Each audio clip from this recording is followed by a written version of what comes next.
Hey guys, Metal Viking 82 here, back with a new Viking Orations.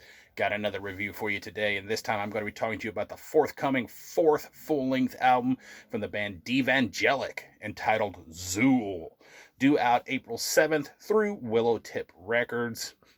And if you are not familiar with Devangelic, they are a brutal death metal band out of Rome, Italy, been around since 2012, featuring, and I know I'm going to butcher these names, so I apologize ahead of time, Alessio Pacifici on bass, Marco Co on drums. He's also in Posthuman Abomination, Volvectomy, among others.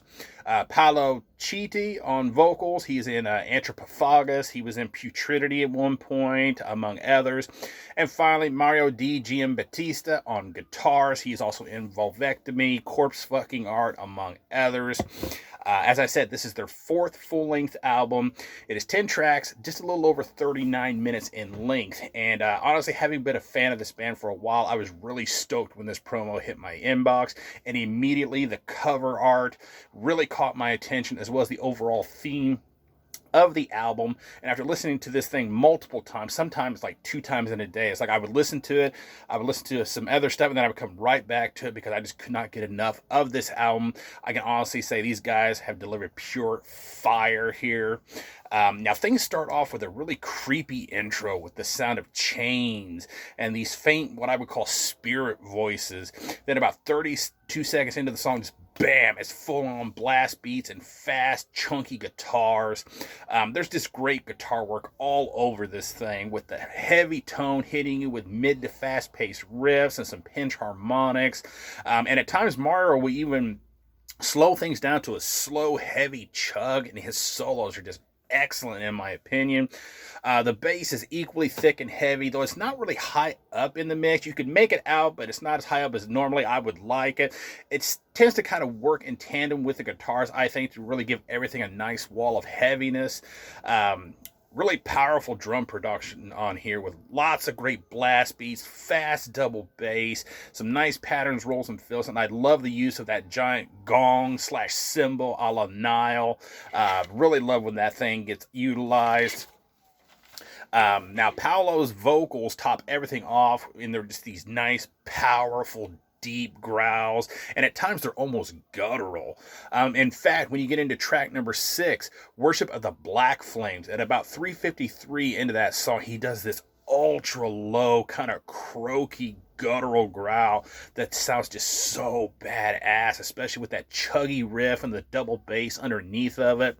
And speaking of that song, I love how the intro starts with the heavy guitars and the drum roll. Then about 22 seconds in, it's just nothing but this acoustic-y kind of Egyptian sounding riff before it's back to business as usual at the 29-second mark. So it's just a very brief little section, but I thought it was so awesome. Some of the other things I picked out. Track number 3, and I'm going to butcher this, I just know it. Udug Hull Incantation. About 2:44 into the song, this really creepy voice comes in briefly, and it sounds like, the voice of a tortured spirit from the underworld being carried by the winds going, ah. And it appears faintly again towards the end of the song as well. Gives everything a nice creepy vibe, I think. Then you get into track number 4, Famine of Nineveh. This is a very Nihilish sounding instrumental that uses traditional instrumentation and these very beautiful vocals as well as backing vocals. Really dug that instrumental. Overall, I think this is an absolute banger in every sense of the word, and honestly, I think this is probably one of the band's best albums yet. Now, the band has said that they did change up their style a bit to kind of a more classic brutal death metal style, or more of a classic death metal style of writing, and that Nile was definitely one of the main influences, and that was definitely amplified by the concept of the album as well as the images, and honestly, it truly shows. In fact, I wrote this on a separate card so I can keep it to myself, kind of keep it separate and actually read it right. The album title Xul is actually an old Sumerian word to denote evil. And the whole album, according to the band, is an introspective journey in which the human being is forced to face his own inner demons, evil seen as a representation of the darkness and duality of man who tries to exercise his own negative emotions. I mean, pretty heavy stuff right there. And if you once you see the cover art, that creature on the cover is just so badass looking. He looks so evil and definitely somebody I wouldn't want to mess with.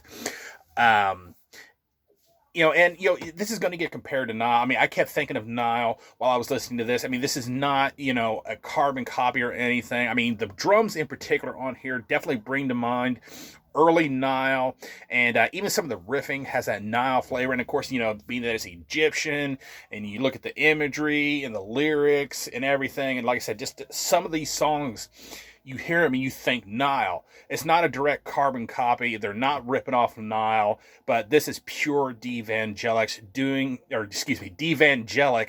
Can't talk today. Doing their thing, just with a different kind of a approach to it and a different theme, different image. And I absolutely love this album. I give it a solid 9 out of 10. Go check this out. I will leave a link down below so you can check out the single that they have out now. And like I said, April 7th on Willow Tip Records. Go check out the new Devangelic. It's been a long day. I am having a hard time talking. I apologize. So yeah, that is going to do it. 9 out of 10 from me. Go check out this band and album. That is going to do it. Thank you so much for watching and subscribing. And until next time, stay brutal.